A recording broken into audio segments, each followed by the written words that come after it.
Import export company register कैसे करवाते हैं? यहाँ पे सब लोग वकीलों के पीछे भागते हैं, किसी जो कंपनी रजिस्ट्रेशन करते हैं उनके पीछे भागते हैं, वो इनको महंगी महंगी कंपनी रजिस्टर करके देते हैं। बात यह है, जब आपने कोई भी काम करना है तो आप खुद क्यों नहीं करते? इंपोर्ट एक्सपोर्ट करनी है तो खुद उसकी कंपनी रजिस्टर करवाएं, ना कि जाहिर सी बात है इंपोर्ट एक्सपोर्ट भी तो आपने खुद ही करनी है, वहां पे भी तो आपने मेहनत करनी है ना, किसी थर्ड पार्टी से तो काम नहीं करवाना। तो यहाँ पे आप थर्ड पार्टी क्यों ढूंढते हैं? किसी भी प्रोडक्ट को या कुछ भी आपने करना हो तो आप थर्ड पार्टी ढूंढ रहे होते हैं रजिस्टर करवाने के लिए कंपनी को। यहाँ पे आपको कंपनी खुद रजिस्टर करानी है। आज मैं आपको डिटेल में बताऊंगा आपने कंपनी कैसे रजिस्टर करानी है, कौन कौन से डॉक्यूमेंट्स रिक्वायर्ड होते हैं, मतलब कि एनटीएन में कौन से डॉक्यूमेंट लगेंगे, बैंक अकाउंट ओपन करवाने में कौन से डॉक्यूमेंट लगेंगे, जीएसटी में जनरल सेल टैक्स में कौन से डॉक्यूमेंट लगेंगे, चैम्बर ऑफ कॉमर्स में कौन कौन से डॉक्यूमेंट्स लगेंगे, और पीएसडब्ल्यू में कौन कौन से डॉक्यूमेंट्स लगेंगे, और इनकी कितनी फीस होती है और एजेंट्स कितना चार्ज करते हैं। सबसे पहले हम बात करेंगे एसईसीपी। अब आपने डिसाइड करना है कि कंपनी कौन सी रजिस्टर करवानी है। सबसे पहले आपने ये डिसाइड करना है अपने आप से, हमने ये कंपनी रजिस्टर करानी है या हमने ये कंपनी रजिस्टर करानी है। प्राइवेट में जाना है, सोल प्रोप्राइटरशिप में जाना है, एओपी में जाना है, किस कंपनी में जाना है, किस कैटेगरी में जाना है, पार्टनरशिप है, क्या है आपकी कंपनी, आपने ये सोचना है, उसका नाम सोचना है, और ये सोचना है कि हमने प्राइवेट लिमिटेड या कौन सी कंपनी में जाना है, एसएमसी में जाना है। तो बात यहाँ पे समझने की जरूरत है, ये पहले जब भी आपने कोई भी काम शुरू करना है, मतलब इंपोर्ट एक्सपोर्ट में कंपनी रजिस्ट्रेशन करवाने से पहले उस कंपनी के नाम सोचने हैं, और उसके बाद उसकी जो है हमने उसकी अवेलेबिलिटी चेक करनी है गूगल पे जाके कि आया इसकी जो वेबसाइट वगैरह या फेसबुक पेजेस वगैरह तो नहीं बने हुए। अगर तो बने हुए तो फिर नाम हम चेंज करेंगे, क्योंकि वो ऑलरेडी रजिस्टर होगा, यहाँ पे रजिस्टर नहीं होगा, बाहर होगा, लेकिन ऑलरेडी उसके पेजेस वगैरह बने हुए होंगे।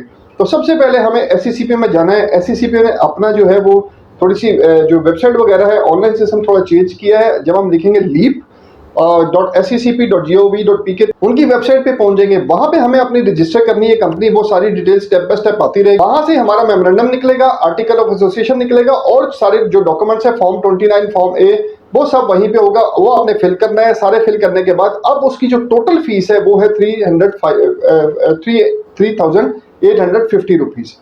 उसमें जो 400 रुपया है वो नादरा की फीस है, और 25 जो है बिलिंग की फीस है। कितनी होगी टोटल? 4,275 रुपए, 4,275 रुपीज जो है एसईसी में कंपनी रजिस्ट्रेशन की फीस है। ये प्राइवेट लिमिटेड की मैं बात कर रहा हूँ, ठीक है। 4,275 जो है इसकी फीस है। हम जो एजेंट्स कितना चार्ज कर रहे हैं, इसका 15,000 रुपया चार्ज कर रहे हैं। एजेंट्स इसका 15,000 रुपये चार्ज कर लें, जायज़ बात है। अब आप खुद कर लें, इजी प्रोसेस है, कोई मसला नहीं है। स्टेप बाय स्टेप चलना है आपने, 1 to 1 चलना है आपने। कंपनी के 3 नाम सोच के रखने हैं, सजेस्ट करने हैं नाम। हो सकता है पहला ही नाम आपका जो आपने सोचा वो अवेलेबल हो और उसी से आगे कंटिन्यू करें। तो उसकी फीस मैंने आपको बता दी 4,275 रुपये। एजेंट्स आपसे 15,000 रुपये तक चार्ज करते हैं। इसके बाद बात करें एनटीएन की। अब एनटीएन क्या होता है? ये होता है एनटीएन, नेशनल टैक्स नंबर। ये कहां से मिलेगा आपको? ये आपको देगा एफबीआर। अब कंपनी एसईसीपी में रजिस्टर होगी, आपने कंपनी के अगेंस्ट पे आपने नादरा का एनटीएन लेना है, ठीक है। अब ये भी ऑनलाइन है, इसकी जो फीस एजेंट्स चार्ज करते हैं वो 2,000 रुपये चार्ज करते हैं, लेकिन ये ऑनलाइन फ्री है, ये तो 1-1.5 घंटे में आपको मिल भी जाता है। इसमें डॉक्यूमेंट्स की बात करें, आपको सीएनआईसी चाहिए होता है, आपको लेटर हेड चाहिए होता है, आपको बिल, लास्ट बिल चाहिए होता है जो पेड बिल है इलेक्ट्रिसिटी का। उसके बाद सीएनआईसी चाहिए होते हैं, जो भी अगर पार्टनर्स हैं, पार्टनर के एसएमसी है तो सिंगल मेंबर जो भी है उसके सीएनआईसी चाहिए होते हैं सारे। उसके बाद आपको ईमेल एड्रेस चाहिए होता है, एक फोन नंबर चाहिए होता है। ये एनटीएन बनाने के लिए आपको डॉक्यूमेंट्स रिक्वायर्ड हो। यहाँ पे अब आपकी कंपनी एसईसीपी में रजिस्टर होगी, उसके कितने पैसे लगे? 4,275 रुपये। इसी तरह आपने एनटीएन रजिस्टर करवा लिया, आपकी कंपनी के अगेंस्ट एनटीएन रजिस्टर हो गया, उसकी कोई फीस नहीं लगी। इसके बाद आप अकाउंट ओपनिंग की तरफ चलते हैं। अब अकाउंट ओपनिंग में जब आपने जाना है, बैंक अकाउंट भी तो ओपन करवाना है आपने कंपनी के नाम का, तो उसमें जो डॉक्यूमेंट्स जो आपसे रिक्वायरमेंट होगी डॉक्यूमेंट्स की, जो बैंक आपसे मांगेगा, मेमोरेंडम मांगेगा, आर्टिकल एसोसिएशन मांगेगा, उसके बाद सीएनआईसी पार्टनरशिप्स की कॉपी मांगेगा, उसके बाद फॉर्म 29 मांगेगा, उसके बाद जो लेटर हेड मांगेगा आपका, और एसईसीपी की सर्टिफिकेट जो आपने लिया होगा एसईसीपी से वो मांगेगा। ये 5-6 डॉक्यूमेंट्स लेके आप जाएंगे बैंक को, एक एप्लीकेशन लिखेंगे कि हमने इस बैंक में अकाउंट करवाना है, इस कंपनी के अगेंस्ट अकाउंट करवाना है। तो वो आपको आजकल वेरिफिकेशन नहीं करते, कम करते हैं। वो हो सकता है जो कोई भी बैंक हो तो आपकी लोकेशन पे आ जाए कि अच्छा ये बंदा है इस जगह पे, इसने ऑफिस खोला हुआ है, तो हम विजिट कर लेते हैं। वैसे नॉर्मली करते नहीं है। अगर आप थोड़ा सा 1-2 चक्कर लगाए ना तो आपके रिलेशनशिप वैसे बिल्ड हो जाते हैं। तो आप बैंक, ऑलरेडी मैंने बताया मैं कौन कौन से बैंक में आप जाए, किस किस बैंक में आप अकाउंट ओपन करवाएं, तो आप उसी बैंक में जाएं, नहीं तो जो आपके नियरेस्ट बैंक है, समटाइम बैंक नहीं भी होता, तो जो आपके नियरेस्ट बैंक है आप उसमें जाएं और अपना जो है बैंक अकाउंट रजिस्टर करवाएं। उनको जो डॉक्यूमेंट, जो मैंने डॉक्यूमेंट बताए ये लेके जाएं, वो आपका कर देंगे। अब हमने क्या करना है, इसके बाद हमने करना है सेल टैक्स रजिस्टर करवाना है। हमारा जो हो गया SECP हो गया, याद रखें मैं इसलिए बार बार बता रहा हूँ, 4275 4275 रुपीज लगे हैं। उसके बाद हमने NTA रजिस्टर कराया, उस पर हमारी कोई फीस नहीं लगी है। इसके बाद हमने अकाउंट ओपनिंग करवाई है, ऑब्वियसली उस पर कोई फीस नहीं लगी। इसके बाद हम जा रहे हैं GST पे। अब GST पे कौन कौन से डॉक्यूमेंट्स रिक्वायर होते हैं, वो भी ऑनलाइन होता है। ये किसी ने जो है वो बताया है कि आजकल जो मैनुअल कर रहे हैं, पूरी दुनिया जो है ऑनलाइन पे जा रही है, यहाँ पे ये लोग मैनुअल पे चले गए। ऐसा हो नहीं सकता। ये कुछ लोग जो है ना ज्यादा पैसे उसके चक्करों में जो है ना लोगों को बेवकूफ भी बनाते हैं।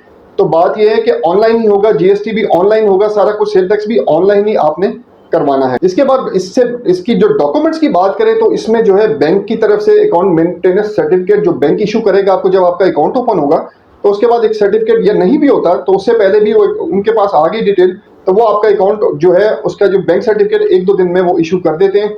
उसके बाद आपको जो GPS जो आपके ऑफिस की लोकेशन है ना, वो गूगल पे आपने उनको देनी है। उसके बाद इलेक्ट्रिसिटी बिल की जो है वो आपने एक कॉपी देनी है जो लास्ट है। तो ये 3 चीजें रिक्वायरमेंट है सेल टैक्स के लिए। उसके बाद ये आप अपलोड कर देंगे। उसके बाद जो है आपका जो बायोमेट्रिक होगा, बायोमेट्रिक में 500 फीस, तो उसकी 250-300 रुपये, लेकिन 500 रुपये लगते हैं इसके, 500 रुपये यहाँ पे फीस लगी। अब जो GST रजिस्टर करने के एजेंट पैसे मांगते हैं, वो मांगते हैं आपके 10,000 रुपया। एजेंट इसके 10 से 15,000 रुपया मांगते हैं। अब जो अगर एजेंट की बात करें तो NTN के उसने 2,000 रुपया ले लिए, ठीक है। उसने जो अपना कंपनी SECP में 15,000 ले लिए, 15-17,000 रुपया।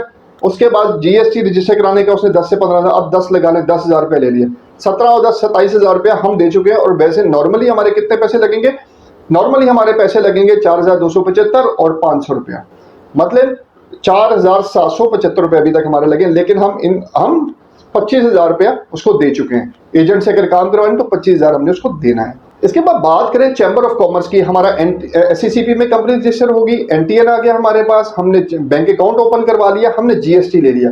इसके बाद क्या होगा, इसके बाद हमारा आएगा chamber of commerce. Chamber of commerce की क्या रिक्वायरमेंट्स हैं वो भी आपको बता देते हैं। डॉक्यूमेंट्स कौन से लगेंगे, इसमें आपका एक NTN नंबर चाहिए, एक सेल टैक्स नंबर चाहिए, सेल टैक्स रजिस्ट्रेशन चाहिए। उसके बाद जो रिटर्न जमा होगी ईयरली वो चाहिए, और उसके बाद बैंक की तरफ से जो अकाउंट मेंटेनेंस सर्टिफिकेट निकलता है वो इनको चाहिए। 4 डॉक्यूमेंट्स इनको लेके आप जाएंगे। जो न्यूली जो फ्रेश है उनकी फीस जो है वो है 12,100 रुपया है, मतलब प्राइवेट लिमिटेड की टॉप रेट की, और दूसरी जो है 8,300 रुपये सिंगल मेंबर की AOP की, बाकियों की जो है 8,300 है। प्राइवेट लिमिटेड की जो है 12,100 रुपये। ये रिफ्रेश हुई है, इन्होंने जो है प्राइसेस अपनी इंक्रीज कर दी है। तो बात ये, अब एजेंट को आप कितने पैसे देंगे, वो चैम्बर ऑफ कॉमर्स आपके जो करवाने के लिए वो कम से कम 20 से 25,000 रुपये चार्ज करता है। फर्ज करें 20,000 रुपये चार्ज करता है, 25 पहले हो गए थे, 20 कितने हो गए, 20 करें तो 45,000 उसको दे दिया। तो हमारे कितने लग गए, हमारे 4,750 पहले थे, और 10,000 जो है, सॉरी 12,000 जो है, 16 हमारे 16,000 रुपया हो गया। हमने 45,000 रुपया एजेंट के थ्रू कराएंगे तो 45,000 लग चुका है, हम कराएंगे तो हमारा 16,700 समथिंग लग चुका है। PSW की बात करें, इसके बाद बात करते हैं PSW की। सब कुछ हो गया, हमने चैम्बर हो गया हमारा, उससे पहले हमने अपना SECP में रजिस्टर करवाई कंपनी, उसके बाद हमने उसका जो है NTN लिया, उसके बाद हमने उसको बैंक अकाउंट ओपन कराया, उसके बाद सेल टैक्स ले लिया हमने, उसके बाद हमने चैम्बर में भी रजिस्टर करवा लिया। अब हम चलेंगे आगे, जो हमारा एक्सपोर्ट का लाइसेंस, इंपोर्ट एक्सपोर्ट का लाइसेंस है, जिसको हम बोलते हैं PSW, पाकिस्तान सिंगल विंडो। ये पहले होता था वीबो, इन्होंने कन्वर्ट करके इसको 1 विंडो कर दिया। सब ऑपरेशन यहीं से होते हैं। तो पाकिस्तान सिंगल विंडो में आपने रजिस्टर कैसे करवाना है, ये ऊपर की सारी रजिस्ट्रेशन हो गई आपकी। इसके बाद आपने ऑनलाइन PSW की साइट पे जाके साइन अप करना है, रजिस्टर पर करना है, और आपसे वो एक NTN मांगेगा, एक CNIC कॉपी मांगेगा, मोबाइल नंबर मांगेगा और ईमेल मांगेगा।